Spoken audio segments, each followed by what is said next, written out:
जिसका उसमें भागीदारी होगी, अच्छा बुरा उस दोनों उसी रूप से बंटवारे में होते हैं। लता जी, इसके बाद सुधा जी तैयार है। नमोस्तु गुरुवर, नमोस्तु गुरुवर, नमोस्तु गुरुवर। इच्छामी छुल्लक जी, इच्छामी छुल्लक जी, इच्छामी छुल्लक जी। महाराज जी, रानी चेलना में जितनी सहन शक्ति थी उतनी आज की हम नारियों में वो सहनशीलता कैसे लाएं? तत्व दृष्टि, स्वाध्याय, वस्तु स्वरूप विचार खुशी से सब दुख संकट सहा करें। चेलना ने वस्तु स्वरूप को समझ लिया। जिस उलझन में वो चेलना फंस गई थी, उस उलझन में उसके तीन ही रास्ते थे, डाइवर्स, आत्महत्या, सामने वाले की हत्या, अथवा उसको एडजस्ट करना। क्योंकि जब रानी चेलना को मालूम चला, अब कुछ परिस्थितियां ऐसी हो जाती हैं जो एडजस्ट करना पड़ते हैं। नारी क्या करे? परित्यक्ता बने?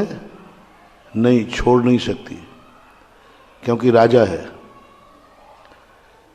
राजा है, और राजा के प्रति हम छोड़ नहीं सकते। छोड़ोगे शायद वो मौत भी, मार भी सकता है, जेल भी भेज सकता है, बंदी बना सकता है, यातनाएं दे सकता है।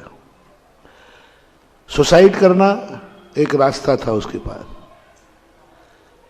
तो उसने कहा सुसाइड करने से क्या होगा,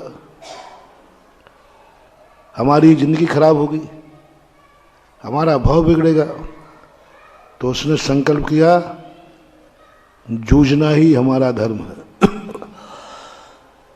प्रयास करते हैं, और उसने उसको अपना वस्तु स्वरूप मान लिया, अपना होमवर्क मान लिया।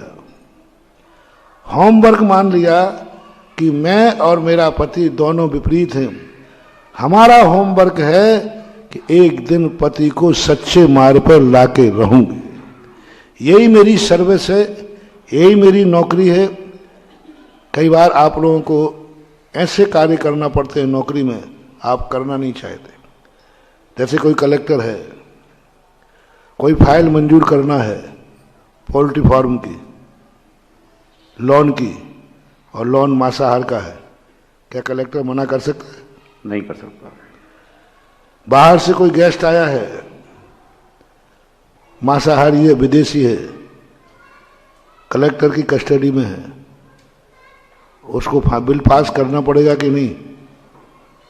बोलो, करना पड़ेगा। अब नौकरी में कितना मजबूरी काम कर रहे हो तुम? नौकरी है, क्या करें साहब, या तो नौकरी छोड़ो और नहीं तो काम करो।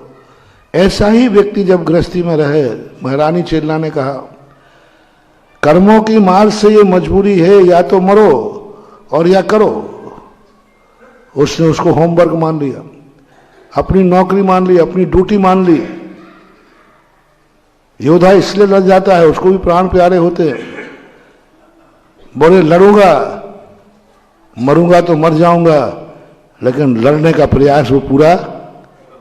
तो महारानी चेला ने उसको युद्ध मान लिया कि ये मेरा युद्ध है।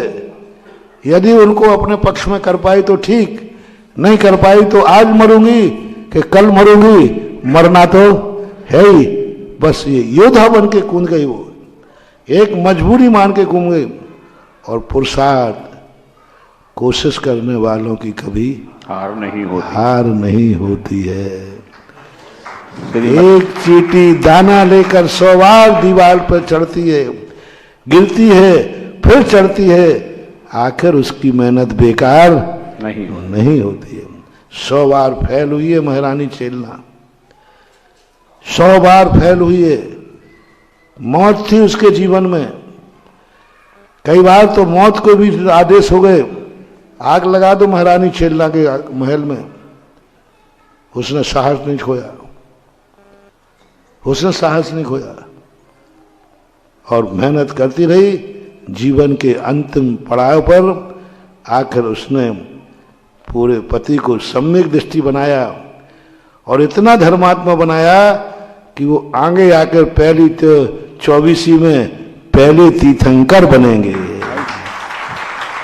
ये तो अपना अपना विल पावर है। बस हटो मत, सामने वाले को जूझो, समस्याओं को हटाओ मत, समस्याओं का समाधान करो। ध्यान रखना, समस्या हटाना नहीं, समस्या बुलाना नहीं।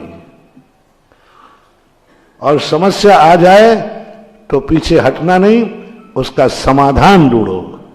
समाधान करते करते यदि हम मर भी गए तो भी तुम्हारी सदगति है, क्योंकि तुमने समाधान करने का प्रयास किया। परिस्थितियां तो सब आती है, जूझो उससे, सामना करो, जो होगा देखा जाएगा, प्रयास करना चाहिए। सुधा जैन, इसके बाद तैयार रहेंगी ब्रह्मचारी दीदी श्वेता जी।